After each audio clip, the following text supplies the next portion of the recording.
नमस्ते साथियों, मैं हूं मौर्य साम्राज्य का दूसरा शासक बिंदुसार। पिछली वीडियो में आप मिले थे मेरे पिता चंद्रगुप्त मौर्य से। इस वीडियो में आप जानेंगे मेरे और मेरे पुत्र अशोक के बारे में। तो चलिए शुरू करते हैं।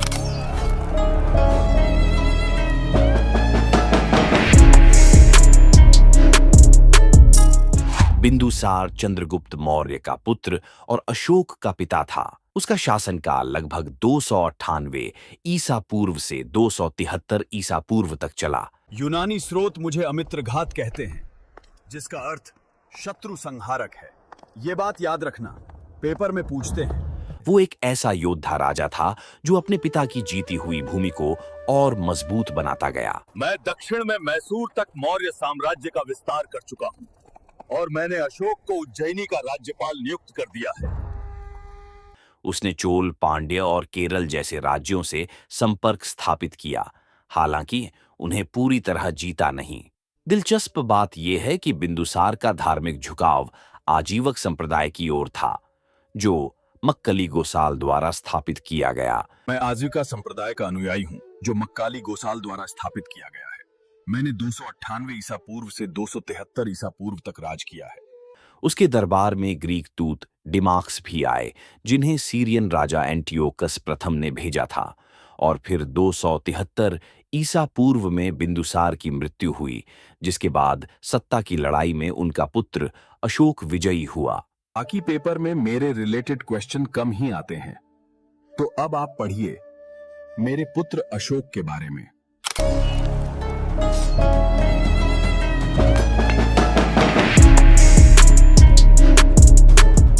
अशोक बिंदुसार का पुत्र था और उनकी माता का नाम सुभद्रांगी या धर्मा माना जाता है। युवावस्था में अशोक बेहद साहसी, बुद्धिमान और कठोर स्वभाव का था। कहा जाता है कि अशोक ने अपने 99 भाइयों को मारकर सिंहासन हासिल किया, हालांकि ये संख्या प्रतीकात्मक भी हो सकती है। मैं उज्जैनी का राज्यपाल हूँ, जहाँ पिता बिंदुसार ने मुझे साम्राज्य की रक्षा के लिए नियुक्त किया है। यहां से मैं मौर्य शक्ति को और मजबूत करूंगा, तो बने रहिए मेरे साथ। लेकिन अशोक की असली प्रसिद्धि उसकी क्रूरता से नहीं, बल्कि परिवर्तन से आई। सबसे बड़ा मोड़ आया 261 ईसा पूर्व के कलिंग युद्ध में। साथियों, 261 ईसा पूर्व चल रहा है और अब कलिंग को जीतने का समय आ गया है। कलिंग, जो आज का ओडिशा है, उस समय एक स्वतंत्र राज्य था। युद्ध इतना भयंकर था कि लगभग 1 लाख लोग मारे गए, 1.5 लाख बंदी बनाए गए और हजारों विस्थापित हो गए। लेकिन इस जीत ने अशोक को अंदर से तोड़ दिया। खून की नदियां देखकर उसके हृदय में पछतावा जागा। 261 ईसा पूर्व के कलिंग युद्ध में लाखों योद्धाओं की जान गई। ये मेरी सबसे क्रूर विजय थी, जो मुझे हमेशा सताएगी। कलिंग युद्ध के बाद अशोक ने सतना में नामक भिक्षु से दीक्षा ली और बौद्ध धर्म का बुद्ध ने पहला उपदेश दिया। रामग्राम स्तूप नेपाल हिंसा का त्याग कर केतकी स्तूप प्रयागराज के पास और अमरावती स्तूप आंध्र प्रदेश में। भौतिक विजय नहीं। उसने बौद्ध धर्म के प्रसार के लिए जबरदस्त प्रयास किए। अभी 250 ईसा पूर्व में मैंने पाटलिपुत्र में तीसरी बौद्ध संगीति बुलाई है, ताकि बौद्ध धर्म शुद्ध और संगठित हो। इस संगीति की अध्यक्षता मोगलिपुत्त तिस्स ने की। इसलिए संगीति में बौद्ध धर्म की शुद्धि की गई। गलत मत वाले भिक्षुओं को संघ से बाहर किया।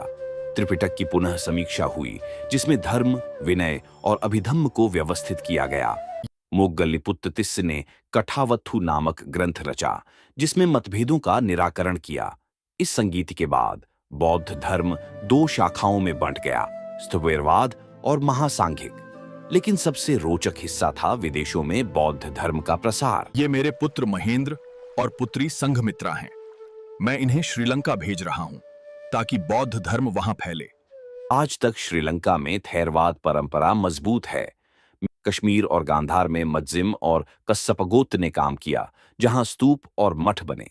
यहां तक कि मिस्र, मैसेडोनिया, साइरन और अलेक्जेंड्रिया के राजाओं जैसे टॉलेमी द्वितीय, एंटिगोनस और मेगास को भी धम्म का संदेश भेजा। अशोक ने लिखा, सभी धर्मों के प्रति सम्मान ही सच्चा धर्म है। ये पहली बार था जब कोई भारतीय शासक ने अंतर्राष्ट्रीय स्तर पर नैतिक विचार फैलाए। परिणाम, बौद्ध धर्म भारत से बाहर एक विश्व धर्म बन गया। और आज श्रीलंका से जापान तक इसका प्रभाव है। अशोक ने बौद्ध अवशेषों को 84,000 स्तूपों में बांटा। हालांकि ये संख्या प्रतीकात्मक है। देखिए, मैं मध्य प्रदेश सांची के स्तूप का निर्माण करवा रहा हूँ। ये ईंटों से बनाया जा रहा है। इसमें हम बुद्ध के अवशेष रखेंगे। इसमें 4 तोरण हैं जिन पर बुद्ध के जीवन की घटनाएं जैसे जन्म, ज्ञान प्राप्ति और उपदेश उकेरी गईं। बुद्ध को यहाँ प्रतीकों से दिखाया गया। घोड़ा गृह त्याग के लिए, धर्म चक्र उपदेश के लिए, बोधि वृक्ष ज्ञान के लिए। सांची से जुड़ा एक लघु शिलालेख भी मिला। इस लघु शिलालेख पर मेरा नाम देवानम प्रिय प्रियदर्शी लिखा जाए। भरहुत स्तूप सतना में है, धम्मेक स्तूप सारनाथ में जहां बुद्ध ने पहला उपदेश दिया, रामग्राम स्तूप नेपाल में, केतकी स्तूप प्रयागराज के पास और अमरावती स्तूप आंध्र प्रदेश में। यहां भगवान बुद्ध का जन्म हुआ। मैं यह शिलालेख रुम्मिनदेई नेपाल में स्थापित कर रहा हूं। इस लुम्बिनी शिलालेख पर लिखो, मैंने बुद्ध के जन्म स्थान का सम्मान किया और कर में कमी की। लुम्बिनी शिलालेख में स्पष्ट लिखा है कि यहाँ बुद्ध जन्मे और क्षेत्र कर मुक्त है। मैं गिरनार में यह शिलालेख स्थापित कर रहा हूं ताकि धम्म और शांति मेरी प्रजा तक पहुंचे। पशुवध पर रोक भी लगा दी है। कलिंग युद्ध के बाद मैंने धम्म अपनाया।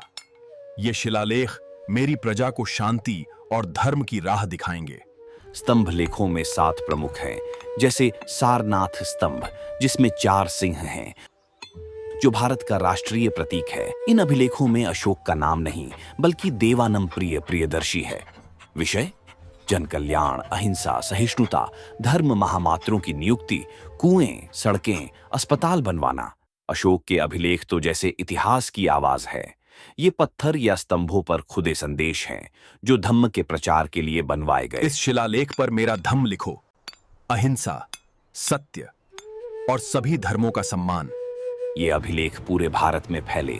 उत्तर में मेरठ, पूर्व में धौली, पश्चिम में गिरनार, दक्षिण में ब्रह्मगिरी और नेपाल पाकिस्तान तक। इन्हें जेम्स प्रिंसेप ने पढ़ा और ये मौर्य प्रशासन का प्रमाण है।